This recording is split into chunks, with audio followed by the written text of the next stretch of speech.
Fórum das Letras tem sido palco de inúmeras mesas de debate sobre o setor editorial. E é neste universo de troca de experiências que afloram também os apontamentos sobre as novas tendências. Eu queria que vocês fizessem para mim um panorama geral de como que era o mercado há 10 anos atrás e quanto ele caminhou até aqui. Como é que vocês enxergam isso, Denise? Antigamente o editor tinha muita impressão de que era a gente que escolhia o livro, a gente que escolhia o material para o leitor desfrutar. E hoje, se você não descobre antes o que o leitor quer, ele já te engoliu. Ele já leu o livro, ele já decidiu o que ele quer, ele já foi na internet, ele já buscou as informações, ele já leu o livro em inglês e você ainda nem comprou numa feira fora. Então, assim, hoje o editor é que recebe as orientações do leitor. A gente não tem mais aquela posição de todo-poderoso. E aí você consegue ter um trabalho um pouco mais específico, um pouco mais direcionado, mais ou menos nessa linha? Eu acho que o público é que acaba te escolhendo, te direcionando. E, de fato, as redes sociais são um grande Santo Antônio, né? É o que permite esses casamentos irem acontecendo de uma forma muito mais rápida do que aconteceu antigamente. A grande diferença, eu acho que é o público leitor.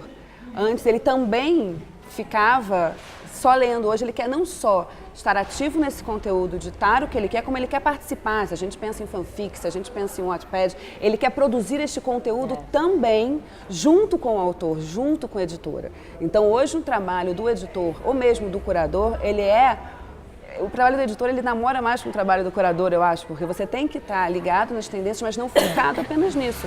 Porque você também está ditando uma tendência. Na época que criou a livraria, a ideia era ter uma livraria física. Inclusive, nós chegamos a adquirir espaços para isso. No centro da cidade de Belo Horizonte, nós tínhamos 2 lojas com a intenção de montar lá a livraria. Só que com o passar do tempo, nós focamos mais na gráfica, diminuímos o foco muito em livraria e fomos então para a livraria online. Percebemos que no momento é necessário ter um e-commerce, uma plataforma através da qual as pessoas podem adquirir nossos produtos e assim nós estamos trabalhando já há muito tempo. Atendemos praticamente na livraria só online. Além da venda online, a leitura pela internet ou outras plataformas digitais também tem crescido no Brasil.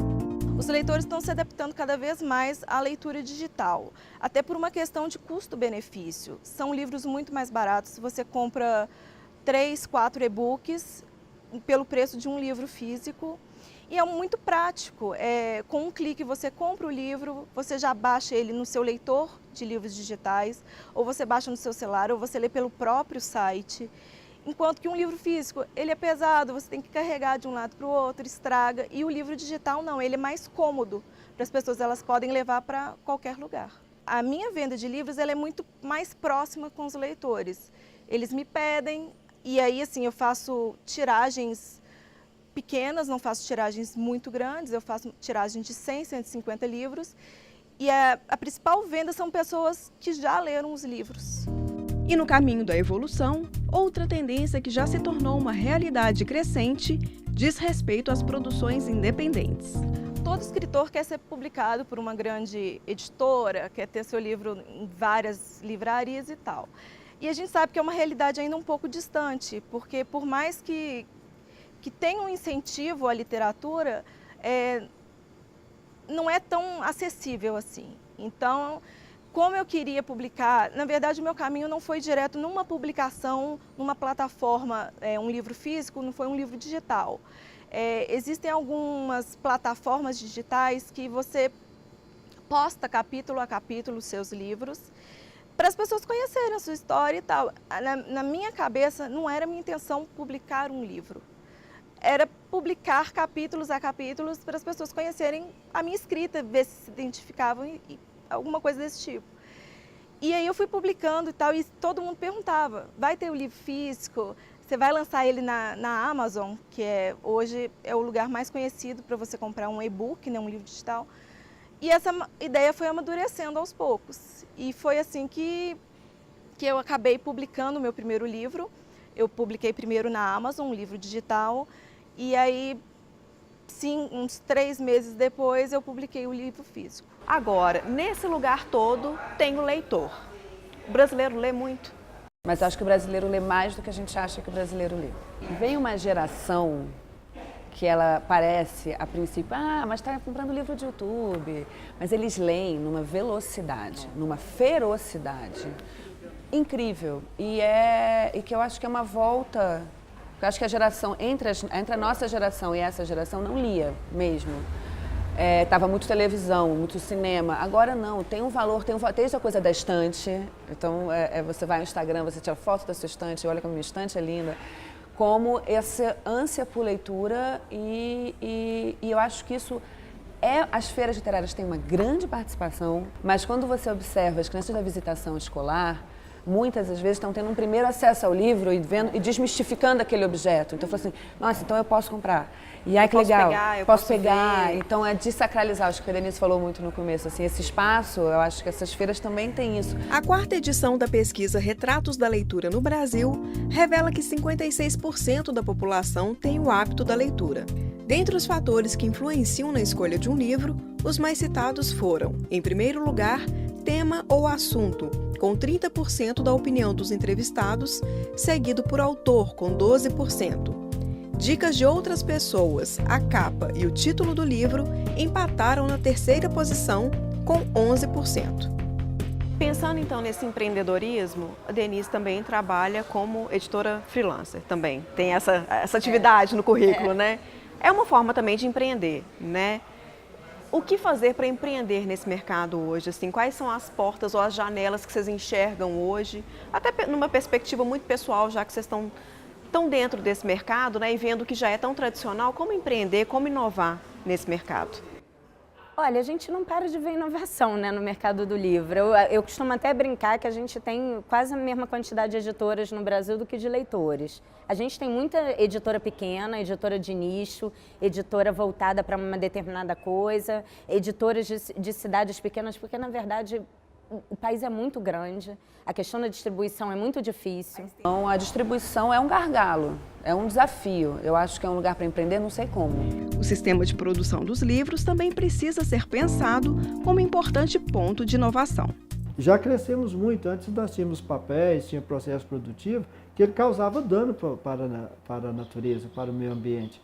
Hoje, com a evolução, com as pesquisas, com a preocupação ambiental, nós continuamos com a gráfica, temos papel, temos vários produtos, mas que causam um impacto ambiental quase zero. Vocês Então, têm não essa tem impacto preocupação negativo. hoje, inclusive, da reciclagem, né? Então isso faz parte do processo de produção Faz parte do processo produtivo hoje. Hoje todo o nosso material é canalizado para os lugares certos. Aquele que um produto químico é recolhido, aqueles resíduos são recolhidos por uma empresa credenciada.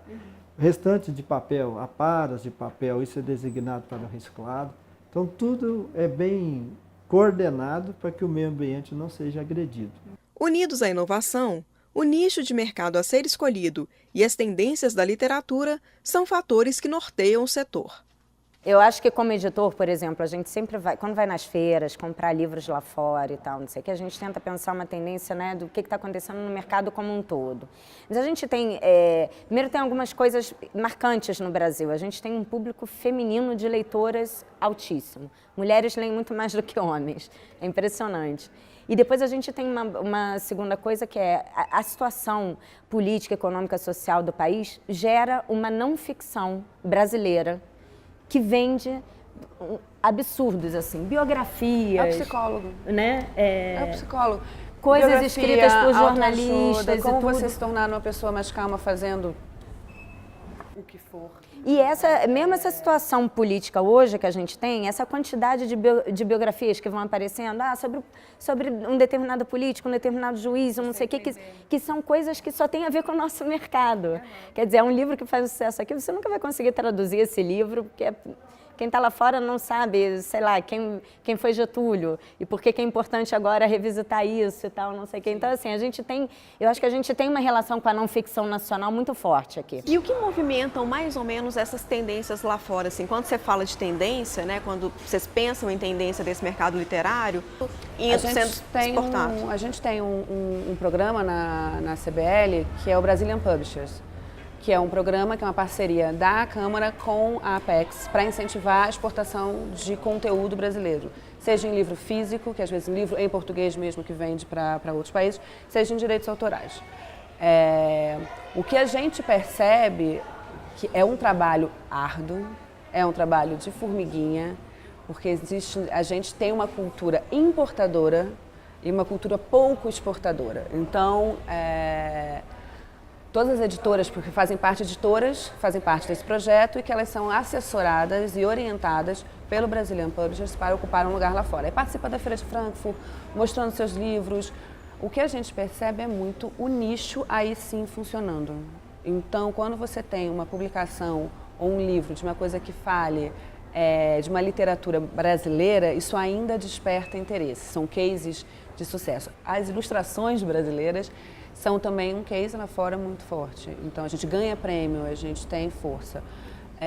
Eu acho que o mundo tem uma curiosidade sobre o Brasil. Não entende a gente muito bem. Então, o trabalho é de formiguinha, de se posicionar. Eu acho que hoje, para você ser escritora, você não pode pensar unicamente, você não visa o dinheiro. Eu quero ser famosa, eu quero ganhar dinheiro. Você escreve porque você ama. Então, eu acho que eu aconselho todo mundo que quer ser escritor, escreva porque gosta. Não escreva pensando no que você vai ganhar escrevendo. As pessoas vão te conhecer, elas vão conhecer o que você gosta, o que você pensa. E assim, o reconhecimento ele vai acontecendo. Acontece para algumas pessoas muito rápido, para outras é mais lento. Mas é prazeroso de qualquer jeito. Então eu acho que se você quer escrever, escreva por você. Aí o reconhecimento acontece aos poucos. Com essa dica, a gente encerra o programa de hoje.